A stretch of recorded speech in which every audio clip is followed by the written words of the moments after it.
Hi, this is Kavita from CSE Department, Peri Institute of Technology. So now we are going to see JavaScript DOM model.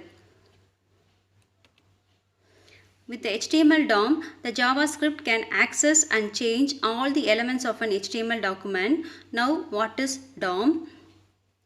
The DOM is nothing but Document Object Model. It is a programming interface for HTML and XML documents. It defines a logical structure of the documents and the way a document is accessed and manipulated. The next thing is, what is a DOM used for? The DOM is a W3C World Wide Web Consortium standard. The DOM defines a standard for accessing documents. The document object model is a platform and language neutral interface that allows programs and script to dynamically access and update the content, structure and style of a document. The DOM standard is separated into three different parts and three different levels, that is level 1, level 2, level 3. The first level is core DOM, defines a standard model for all document types. The next level is XML DOM. It defines standard model for XML documents. The third one is HTML DOM. It defines standard model for HTML documents. Next, we move on to HTML DOM. When a web page is loaded, the browser creates a document object model of the page. The HTML DOM model is constructed as a tree of objects. In the diagram shows the top tag is always HTML tag. Then the head tag and body tag are its children tag.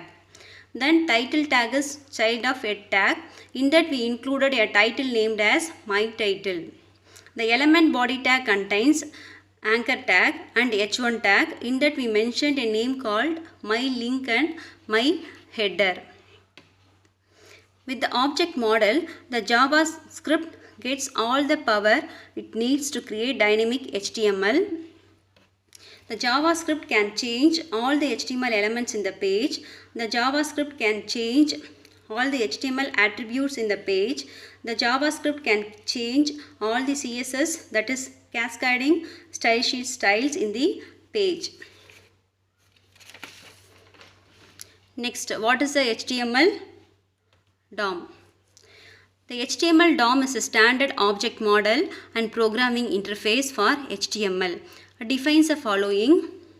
The first one, the HTML elements as objects. Second one, the properties of all the HTML elements. The third one is the methods to access all HTML elements. Then fourth one is the events for all HTML elements. Finally, the HTML DOM is a standard for how to get, change or delete HTML elements. Next we see one example of how we can use a document object to access and manipulate HTML. That is finding HTML elements. In this we have three methods. First one is document.getElementById, that is finding an element by element ID. Second one is document.getElementsByTagName, that is finding elements by tag name. Third one is document.getElementsByClassName, that is finding elements by class name.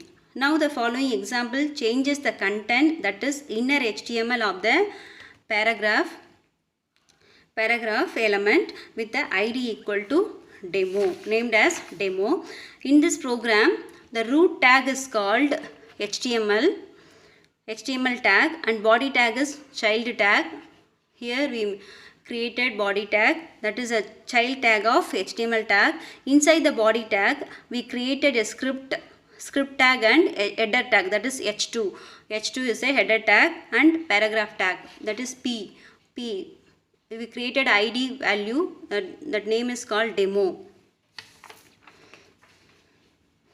In the example, the getElementById is a method, while the inner HTML Here, the inner HTML is a property. The most commonly used DOM method is the getElementById. GetElementById method.